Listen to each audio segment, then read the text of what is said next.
feel like we're never going to be finished renovating.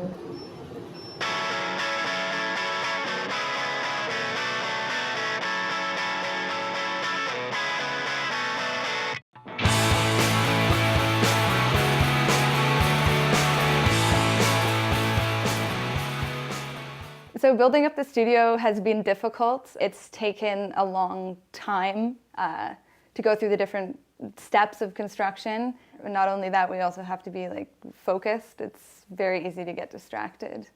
It's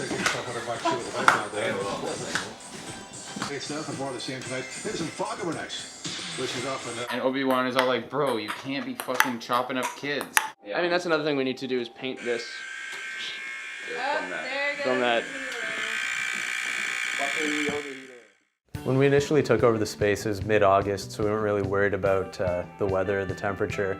But as we got deeper into renovations, we were coming up on the winter time, and the cold weather was really slowing us down, so we really had to find an option to heat the space so we can keep working.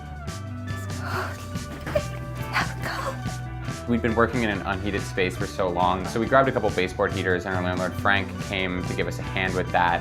And we got those installed in an afternoon and just got the place to a kind of livable temperature. So we were a little slowed down by the cold, but now that we have heat in here, we're able to really get to it and bang out the rest of this construction.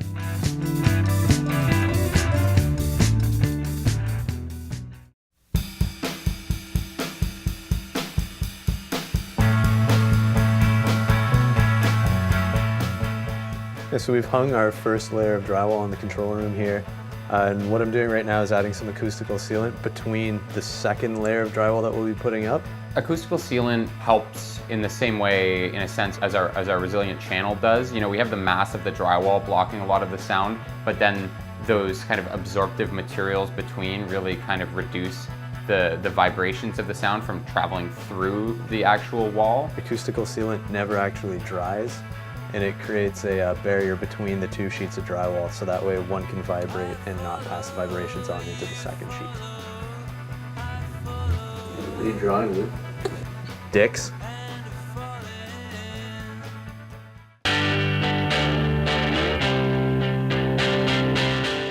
We all went away for the holidays, visit our family, do whatever. Once we came back from that week break, we all just felt this incredible sense of urgency to just get through these final stages of construction. We've been at it for like 4 months, and we all definitely have a fire under our asses to finish up construction here.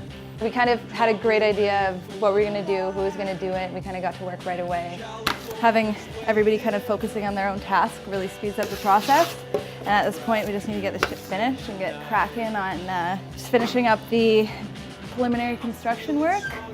Alita really did an amazing job with the mudding. She kind of masterminded the whole thing and got the majority of it done, which was great. And because of the messed up shape of our room, we had a lot of places where it was kind of fucky to get in the corners, or things didn't match up quite right. So it was a lot of work, and it was very tedious to fill those spots. Once all the mud had dried, we had to go around and we had to sand every joint and every sheet of drywall. It was a total mess. We were all, covered in drywall dust, like walking around the streets looking like zombies. I felt like fucking Pigpen for a week. With like a trail of dust following me everywhere I went. Alita and we were here, and it was like raining, and it had been snowing earlier, and we were like having a snowball fight covered in dust in the rain. And it's like, once you're that totally filthy and disgusting, it just doesn't really matter anymore. Once we finished sanding, we started painting that same day, and I guess it was so gratifying, and it was such a tangible result, seeing the walls getting flooded with nice finished white paint. So we, with that determination, we just kind of got the whole thing done in one night.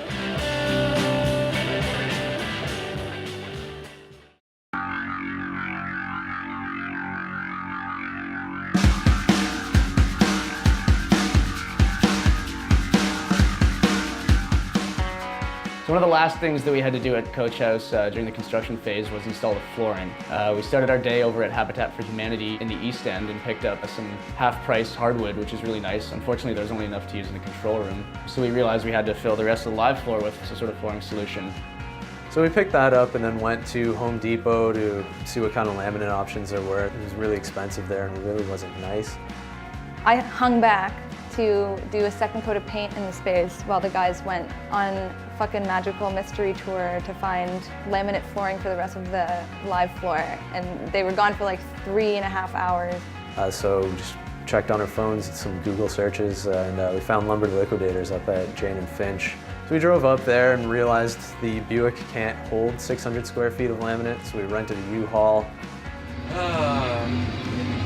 It all started with a garage in an alley. And now we're at Jane and Finch on the back of a fucking truck. Felt like this total wild goose chase, but we were all just so determined to just get that task done that day. The people at Lumber Liquidators really helped us choose a floor. It was great. It actually worked out. The laminate that we bought for the live floor perfectly matches the hardwood in the control room. And yeah, once we brought everything back, we were able to finish the laminate and hardwood in one night. And everyone keeps saying how we had no choice. We really didn't, because we had rented tools from Home Depot, and the longer we waited, the more we would have to pay on the rentals. So we had no choice but to finish in the night.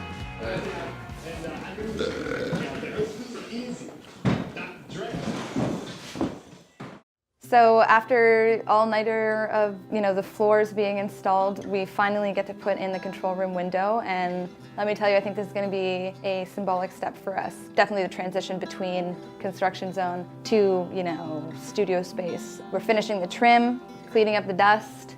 It looks great. It looks intentional and aesthetically pleasing. Just the act of putting in the control room window just kind of has such a symbolic sense of finality to it. Closing off the other room and kind of just looking out from inside the control room to see the studio we've kind of built from this shithole. We're all really happy to be done construction now, and next step is to do the electrical, which is great. That's one step closer to recording bands and one step closer to rehearsals.